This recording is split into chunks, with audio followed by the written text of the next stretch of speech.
బలహీన కాండం కలిగి నిటారుగా నిలబడలేని నేల మీద వ్యాపించు మొక్కలను పాకే మొక్కలు అంటారు.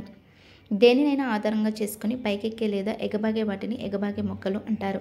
ఇవి గుల్మాలు, పొదలు, వృక్షాలకు భిన్నంగా ఉంటాయి. బంగాళదుంపలు మొక్క యొక్క పత్రాల నుండి పిండి పదార్థాన్ని పొంది దానిని నిల్వ చేస్తాయి.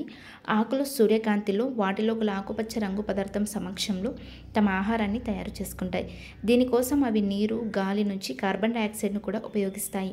ఈ ప్రక్రియను కిరణజన్య సంయోగ క్రియ అంటారు. ఈ ప్రక్రియలో ఆక్సిజన్ విడుదలవుతుంది. ఆకులచే తయారు చేయబడిన ఆహారం మొక్క యొక్క వివిధ భాగాల్లో నిల్వ చేయబడుతుంది. కాండం ఆకుకు నీటిని సరఫరా చేస్తుందని మనం చూసాం. ఆకు ఈ నీటిని ఆహారం తయారు చేయడానికి ఉపయోగిస్తుంది. బాష్పోత్సేకం ద్వారా కూడా ఆకులు నీటిని కోల్పోతాయి.